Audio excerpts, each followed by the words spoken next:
back to the show. Well, in hour 2 of today's show, it's my great pleasure to welcome back to Truth News Radio Kevin Miller, a filmmaker who's done a lot of really original films, and I'll be putting links to a lot of Kevin's work on the show notes of today's show. But today we're going to be talking about his latest film, which is still in progress. And Kevin is actually seeking funding, and there's a website you can go to. He's trying to crowdfund the film, and it's a very, very important project, ladies and gentlemen. This film is a sequel to Generation RX, which came out in 2008, which goes through a whole lot of research and a whole lot of experiences that people have had with psychotropic medicines for the treatment of mental disorders, depression, schizophrenia and ADHD, just to name a few. And it was a fantastic film, and I actually organised a screening of it in Sydney, and was very, very well received by the people who saw it. Of course, it didn't really hit the mainstream, but I know that Kevin has had a lot of excellent critical review from his work. So I'd just like to welcome back Kevin to the show. Kevin, are you there? Oh, I sure am. It's great to hear your voice again. It's good to be back on Truth News. Yeah. Well, it's always been really good talking to you. And, you're one of these guys who does original, genuine work that a lot of people don't know about. I mean, I know you've had some really good reviews and you've been really well received, but it's obviously hard to break in to a major audience, isn't it? I mean, this is a problem I guess everyone has, and it's sort of a problem that I have with this show. What's your current sort of feeling about that? Have you managed to really reach out, and do you feel that you've been able to make a difference with your movies?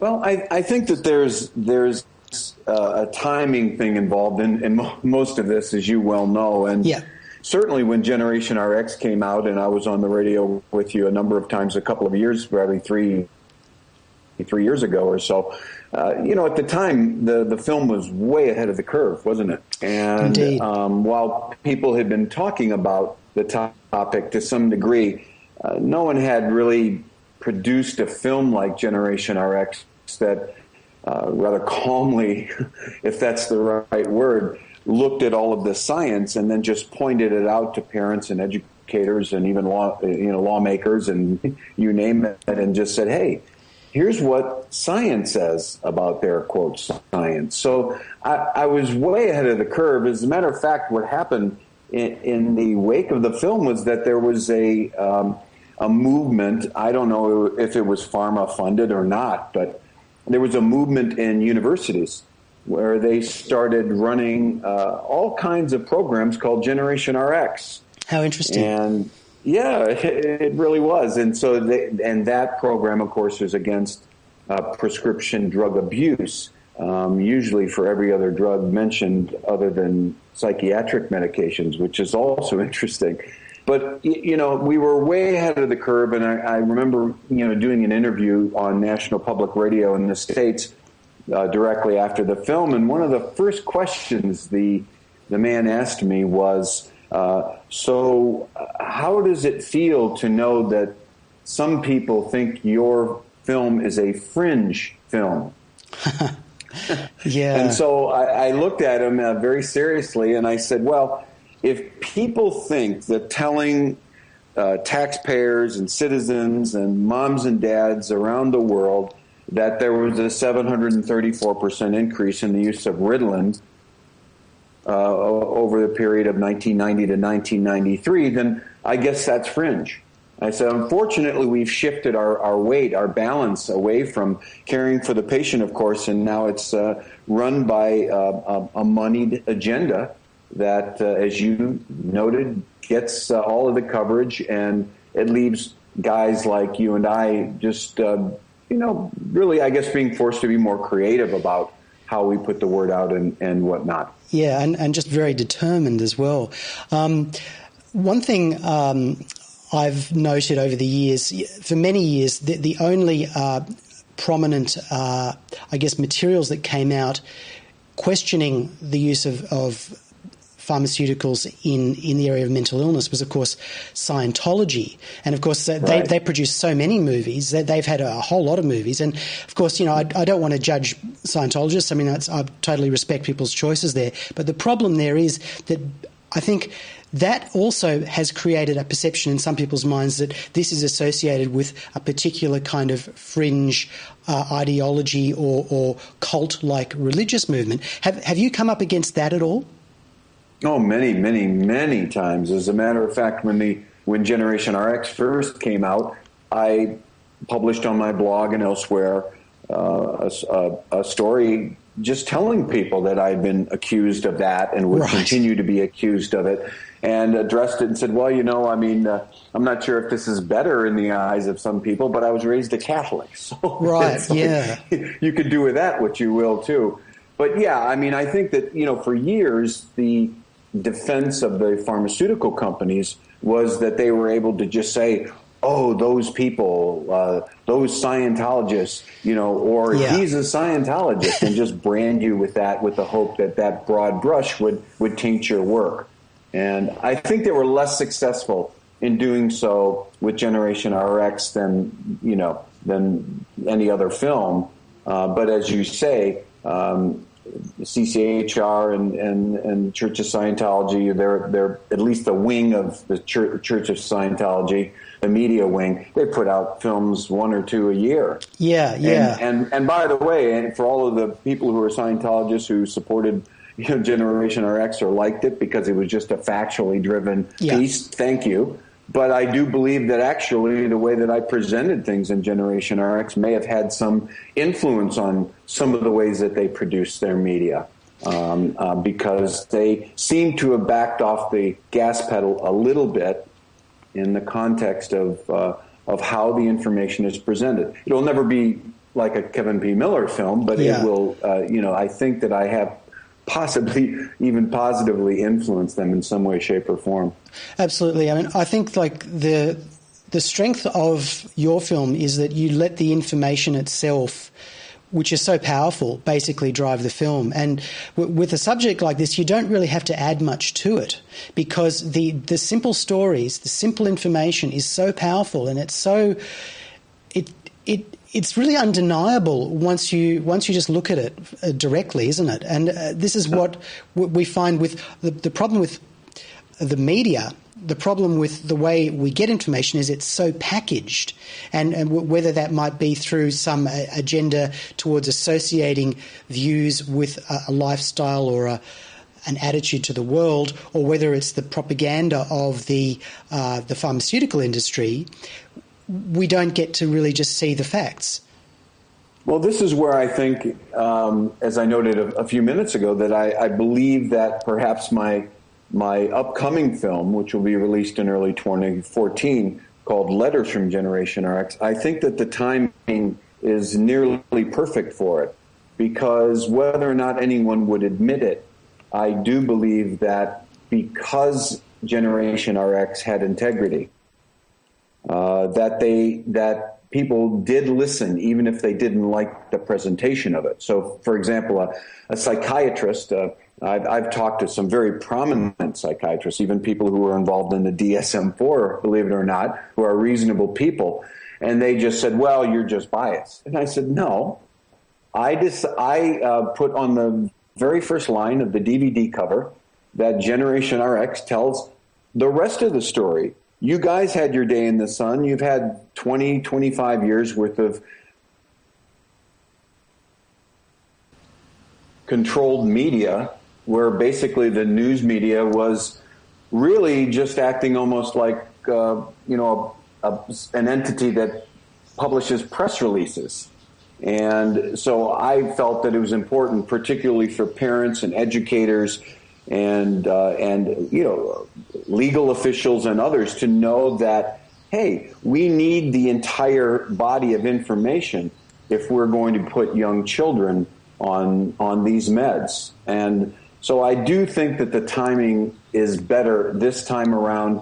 I think that people, while they may have resented, as I said, the packaging of the information, that it did start a very important conversation not only in North America and Europe and Australia, but throughout the world.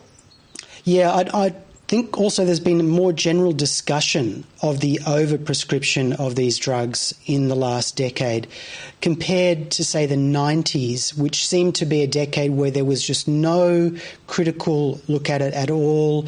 It was just all completely, charge ahead. The amazing, powers of these drugs, Prozac, Ritalin, and it took another decade or so for that descent to actually start to build a little, didn't it? Although your original movie does go back to the original hearings, which I find really interesting because those original hearings about Prozac actually go back to the early 90s, don't they? They sure do. You're exactly right. They were 1991 when, the first Prozac hearings were held before the Food and Drug Administration in Washington. And, I just wrote about that recently again because I got, 10 questions or so from a very curious teenager who's a young reporter for her newspaper, her high school newspaper. And that was one of the questions she asked me, what lit the fire? And, I heard that stuff, those testimonials, if you will, people standing before their government and begging, pleading with them to listen. And a lot of the characters who were in Generation RX, Thomas Loughran from the FDA, who was the head of their division of psychopharmacology, who is now retired, by the way, which is kind of another interesting thing. People believe, and I believe to some degree, that Generation RX all of a sudden shone the spotlight on Thomas Loughran from the FDA, and then he was starting to get a little too much attention in a negative way. And if I may, the odd thing about that, Hereward, is that, years ago, in 1993 to be specific, I produced a film called Let Truth Be the Bias, and it was about alternative medicines and the oppression, if you will, by both conventional medicine and the FDA. And I featured the second in command at FDA at the time, Michael Taylor, who I think you and I have talked about on past programs. Michael Taylor's associated with Monsanto. He was on Monsanto, the legal team that represented them, and he sort of went back and forth in government, back and forth in the FDA. Well, after Let Truth Be the Bias came out, he left FDA. I mean, it was no more than 8-10 months after that, because no one had ever seen an FDA official really on camera, at least for, a couple of decades prior. So you never know. I mean, with your program, with the work that I'm doing, you just never know what corners it reaches. Yeah. And that's sad and unfortunate in a lot of ways for hard-working people like you and I, but we really don't know the full breadth of our work is what I'm saying. And I think it touches far more people than perhaps either you or I realize. Yeah, what I often find is, you don't hear from a lot of people, but you hear from a few people very, very passionately. And that's often a very important sign because that's an indicator of something much broader that you possibly won't know about. We're just going to break. You're listening to Truth News Radio Australia. I'm talking to Kevin Miller, filmmaker, and we're talking about his latest project, Letters from Generation RX. We'll be right back after this break. You're listening to Truth News Radio Australia, going beyond the spin, deception and propaganda of mainstream news. Visit truthnews.com.au and subscribe now.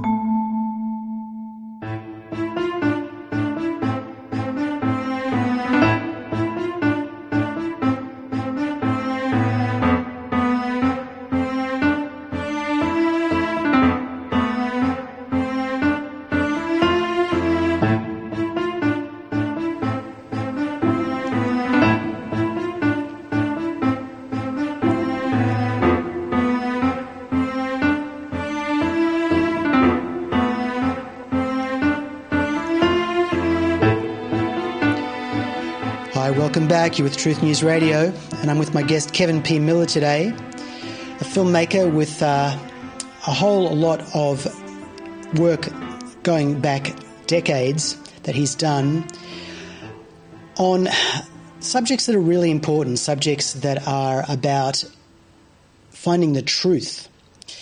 And Kevin's major interest has been the overuse and overprescription of psychiatric medications, which he highlighted in the film Generation RX.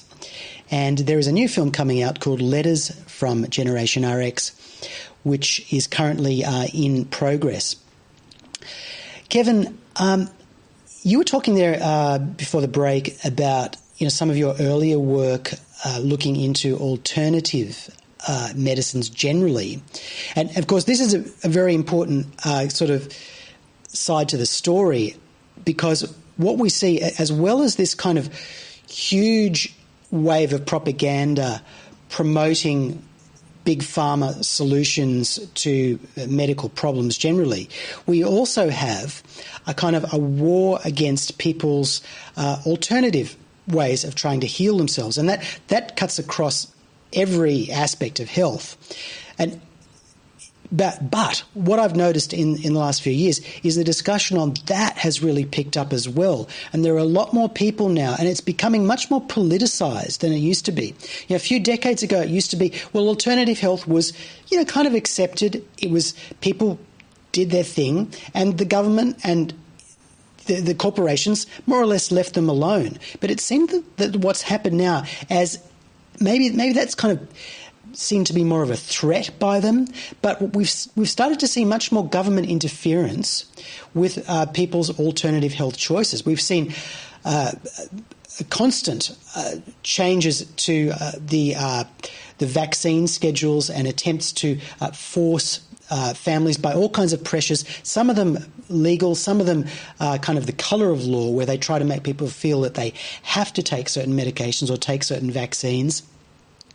With, for example, treatments for cancer and refusal of treatments to cancer is sometimes approached in a kind of medical legal way, especially when it's like the child of a family and they don't want the child to receive these medications.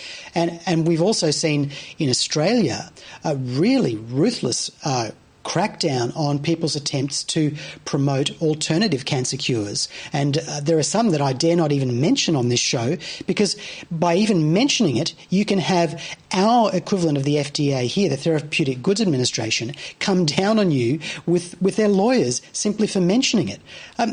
What's your take on all that?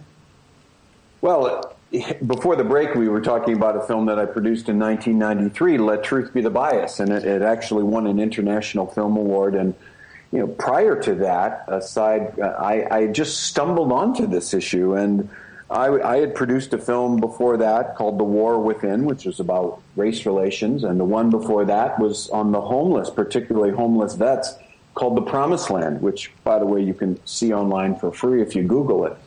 And so I've been doing this a long time. And when I first crossed over from all of the politically acceptable social issues like homeless, like racism, like some other things, and stumbled into this area of alternative medicines, I took vitamins and I tried to be healthy, but I didn't really know what the deal was. I mean, I didn't know much about it. So when I first started investigating it, it just seemed to me like it was a civil liberties issue. Yeah. And I naively believed that all of my liberal and conservative friends and whatever would just see it in the same way. Well, boy, did I learn very quickly that they didn't agree with that at all, that there was a medical dictum, there was a medical establishment, that there were good, right, wrong kinds of medicine, and I heard it and have been hearing it ever since.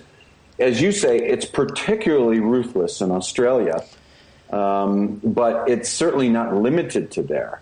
Yeah. What I see is it happening in Australia and Canada, and even parts even in the UK to some degree, and certain parts of Europe, is that you folks are about 10 to 20 years, let's say, behind us in terms of the ruthless nature of government and moneyed interests attacking alternative medicines. And I always say to people, what the hell are you afraid of? I mean, seriously, you could never even pick one vitamin, one mineral, one amino acid, one herb. Well, herbs are a little bit more dangerous, or at least have the potential to be if you're silly about it. But you can't find one that has even killed anyone. Not one vitamin has killed a person in the United States in 30 years of the poison control centers testing this. So it's an absurd conversation. It's every bit as absurd as the ne'er-do-wells on Twitter and all throughout the social media world from England who are just obsessed with homeopathy. Right. And attacking homeopathy and attacking the prince because the prince is in favor of homeopathy and has used it. And I mean, it's the point where it's the silliest conversation humanly possible. You don't want to use it? Fine. I'm not telling you whether or not to use beta blockers or not. Yeah. And beta blockers kill. So or can kill. Let me rephrase that. Okay. So I mean, it's if you weigh the two against each other, it's just such a preposterous conversation. And so therefore, you have people saying, "Oh, well, it's so dangerous, and so many people are using it." And I'm saying, yes, that's the point. In the United States, you have the largest laboratory for free, if I dare say the word, libertarian use of vitamins and minerals. We have over 160 million people taking vitamins, herbs, amino acids on a regular basis in the United States. And if it's so darn dangerous, where's all the bodies? Yeah, it's there are a lot of arguments that are used in that debate. What I find is that two arguments that are used most often by the proponents of what I call medical fascism is, on the one hand, they'll say that if you don't, for example, if you're a parent and you don't give your children the prescribed and generally accepted treatments for any particular condition, that you are a neglectful parent. And of course, that can become a very serious charge when it goes to the government, because your kids can be taken away from you. And it's happened. I know it's happened in the US a lot. It's happening in Australia too. Because once that charge is made against you that you're neglecting your children, it becomes very serious, doesn't it?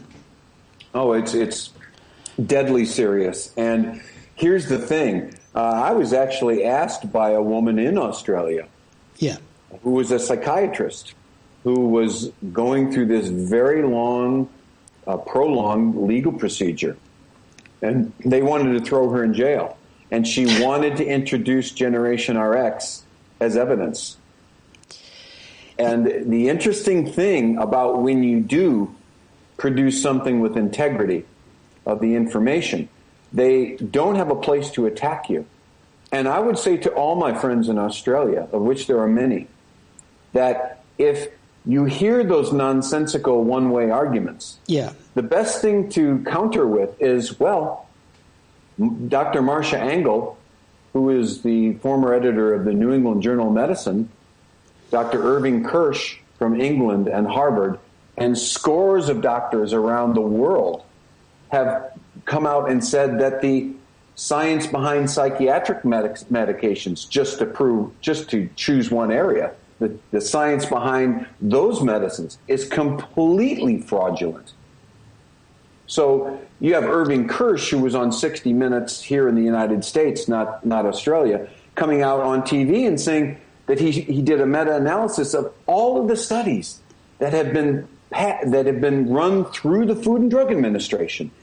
He did a meta-analysis of all of them, came to the conclusion that if anyone was feeling a benefit from any psychotropic medication, that it had nothing to do with the chemical, that it was all placebo. So, in other words, we need to stand up to these people and use the vocal, respected critics worldwide who are MDs, and some were the head of the DSM and other places. We need to use their facts. Absolutely, and Kevin. then turn it against them. We're just going to break. Can I just quickly get the name of that man, that expert you quoted there? Well, there's two. Dr. Irving Kirsch was one in the UK. Okay. There are more. Okay. Well, more after the break. I'm with Kevin P. Miller talking about his work. We'll be right back. Please stay with us.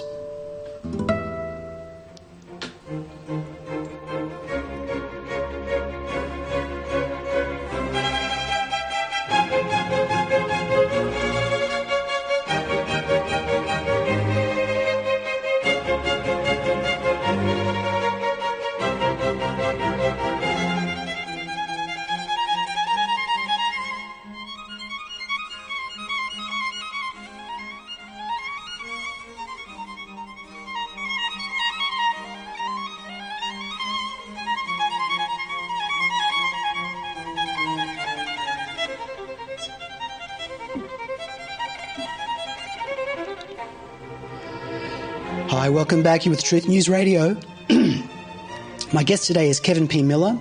We're talking about his work and his newest project, Letters from Generation RX, a film which follows up on Generation RX, which explores a whole lot of issues and problems with modern pharmaceutical psychiatric medicines.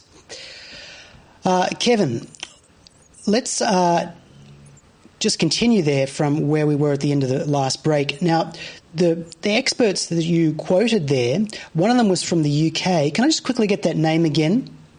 Irving Kirsch. That's Kirsch. Irving Kirsch. And yes. the other gentleman? I can't remember who I mentioned never mind. Dr. Marcia Engel, who was the former editor of the New England Journal of Medicine. And she came under fire ruthlessly within the last few months because, in Generation RX, of course, and in the new film, Letters from Generation RX, that science journalist Robert Whitaker was featured prominently in the film. And this is a man with unquestionable integrity. Right. And Marcia Engel came out on the front page of the New York Times book review section and reviewed his book and another book by Dr. Gary Greenberg. And basically came out and said, she basically verified everything that was said in Generation RX. She backed up Whitaker 1,000%, and then she became just ruthlessly attacked. There's another man who, while we don't agree on everything, I respect immensely, who was, believe it or not, the chairman of the DSM-4. And I've spoken to this gentleman, emailed back and forth, and this, that, and the other, and he watched Generation RX. I didn't try to hide anything from him. I said, take a look at it. Well, he didn't like the way it was presented. He thought some of it was biased and to use his words.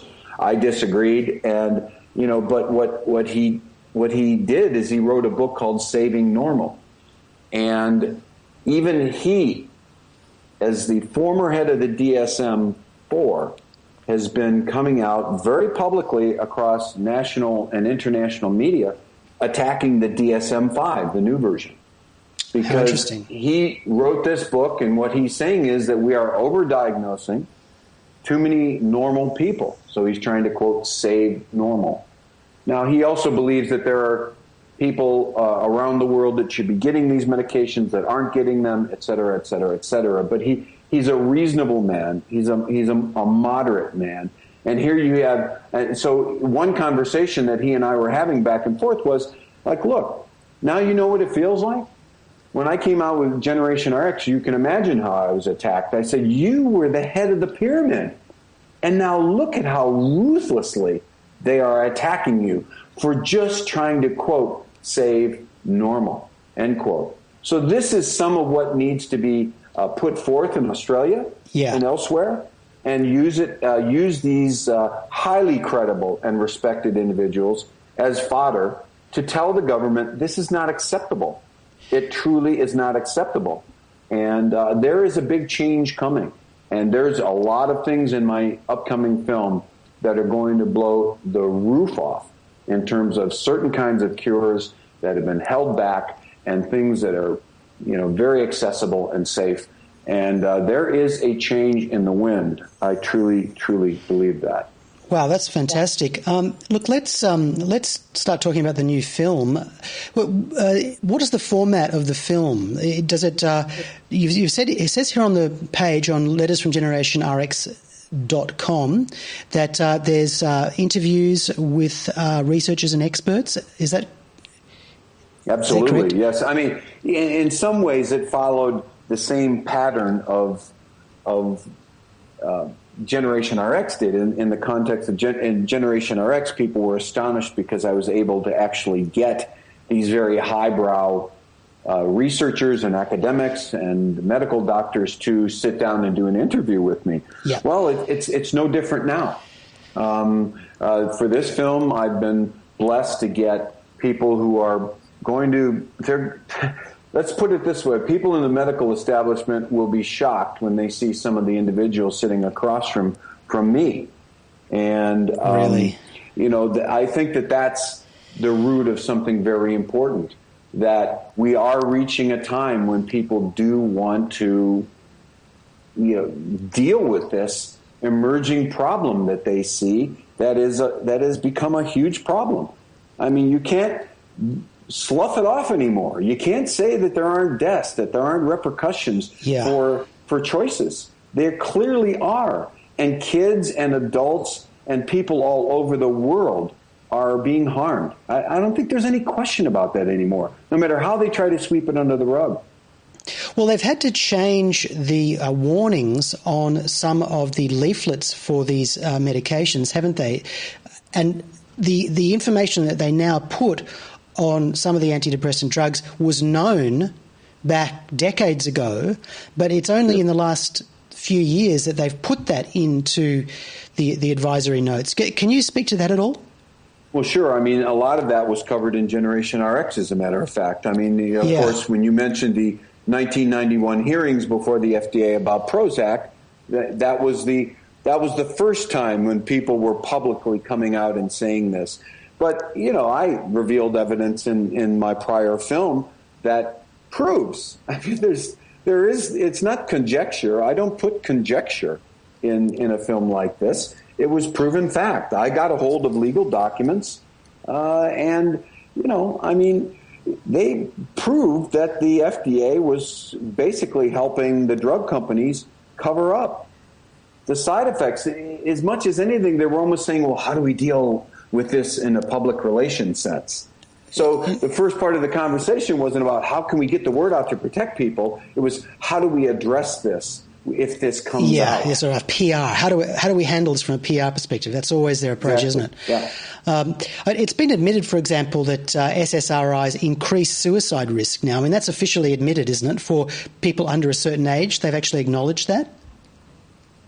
That it's an increased risk, did you say? Well, yes, this is what I've heard. I don't really follow this in great detail, but I've seen some mainstream acknowledgements that SSRI drugs can actually increase suicide risks when in fact it's meant to be a treatment for depression, which is a suicide risk. It can actually increase suicide risk. Well, we're going to go into more of that in letters from Generation RX, but it very clearly was pointed out in Generation RX that what the studies show. I mean, for example, when you increase the amount of medication among children and teens, well, in 1 year alone, it was something like 1,984. There were almost 2,000 teenagers that committed suicide while on SSRI medications, antidepressants. So, again, they want it both ways, but they can't have it. Because if you want to say that vitamins and things like that are harmful, well, wait a minute, we're putting all, tens of millions of people on these things, and there is very little, the most minute percentage of downside. But when you increase the psychiatric meds and medications, pharmaceutical medications in general, well, the deaths and this very serious adverse events start spiking, don't they? They certainly do. And, so many of these massacres that we've seen over the years, including, I believe, the recent one that took place there in Maryland, the perpetrators are on these drugs. But, of course, so many people are on the drugs that that could be argued, well, that's just a statistical anomaly because there's that many people on the drugs. But what's your perception of the correlation between mass killings and the use of these drugs?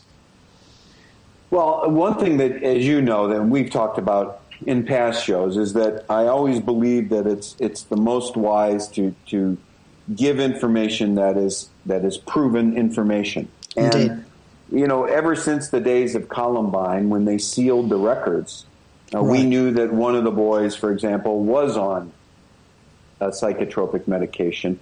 The other one we really seriously and strongly suspect he was because he had been going to a psychiatrist for years, etc. But they sealed the records after they died. So this has been going on and on and on. And when the horrible event in Connecticut happened with the murder of those the kids. Teachers and school children, I wrote countless members of the media saying, please, why don't you just ask the question, was the shooter on psychotropic medications? heretofore, that's not something we've heard an answer to. Indeed, yeah. I mean, at least ask the question. Indeed. You're listening to Truth News Radio Australia. I'm with Kevin P. Miller. Stay with us. We'll be here for the rest of the hour. Don't go away.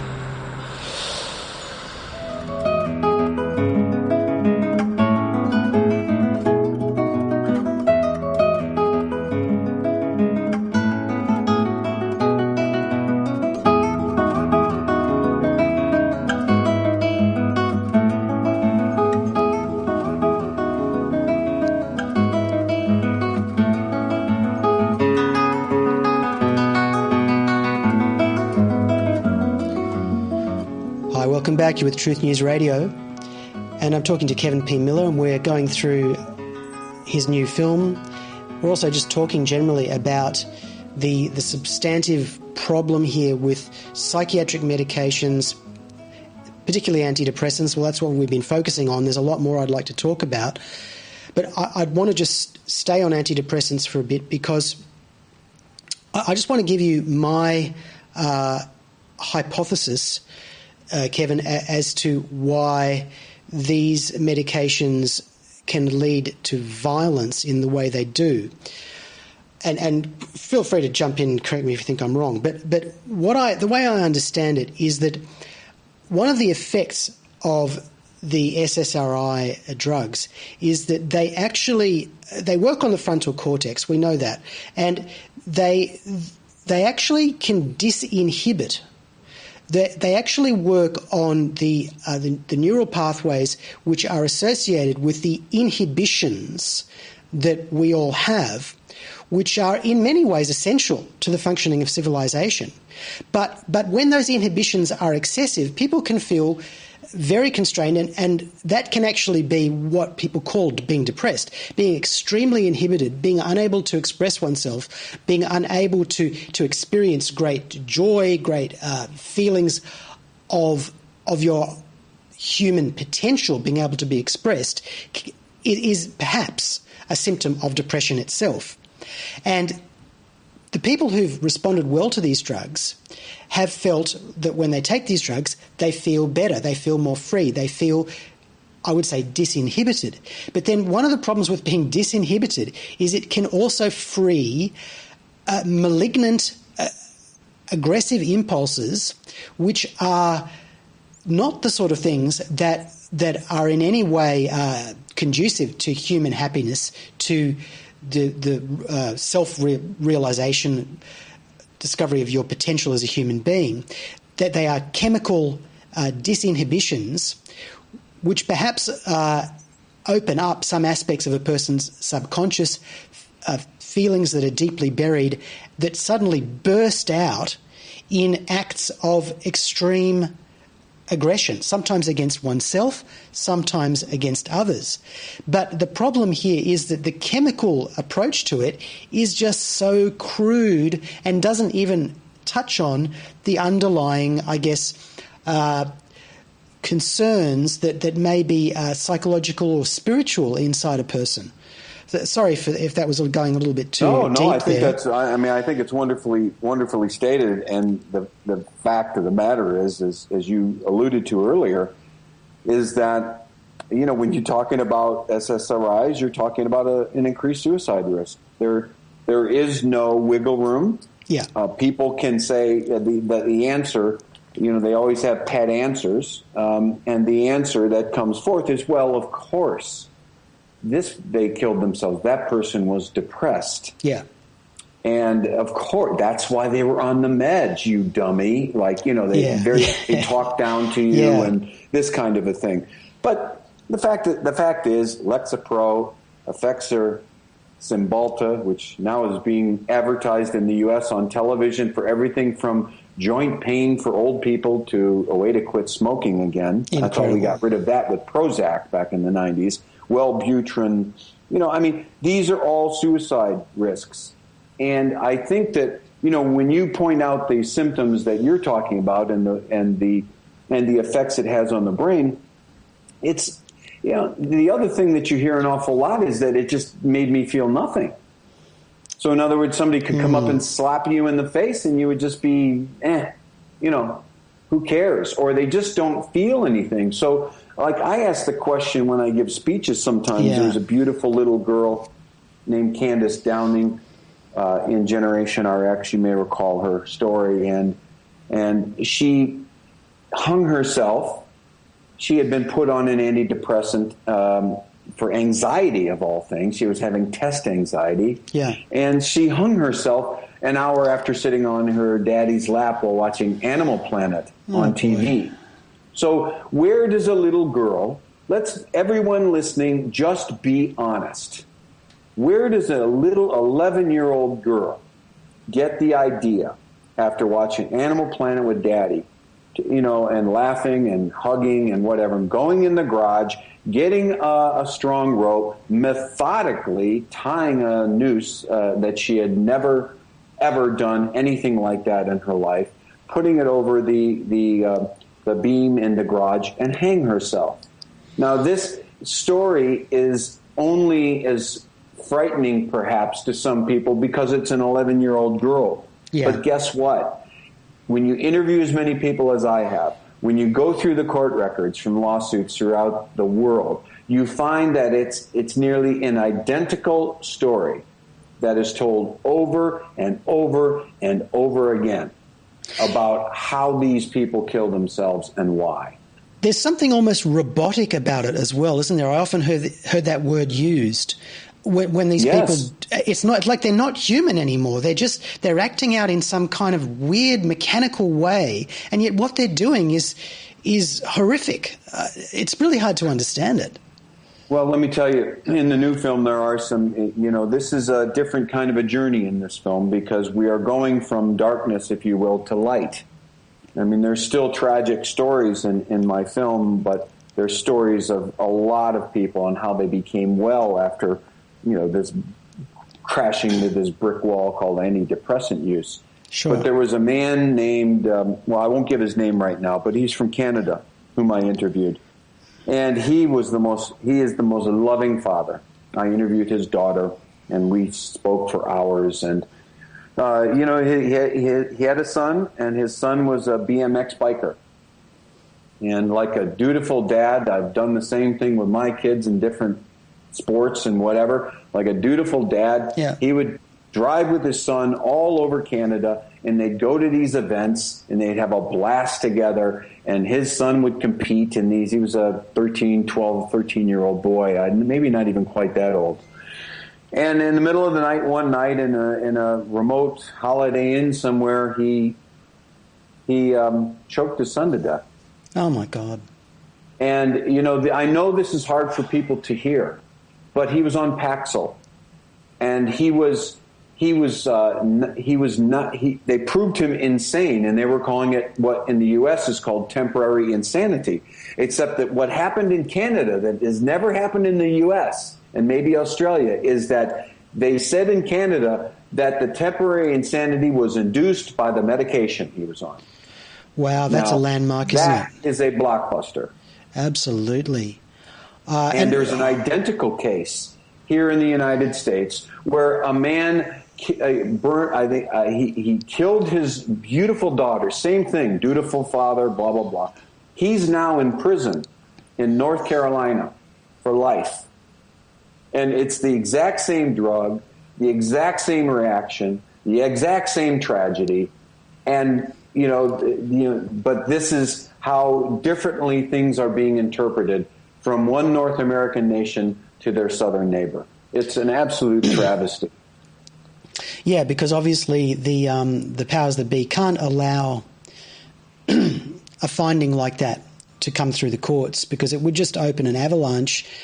And the pharmaceutical industry they're making too much money out of this. I mean, it just comes down to money, doesn't it? I mean, they can't let their profits. I think so, but you know what I always say, Harewood? I really do. I say it like this.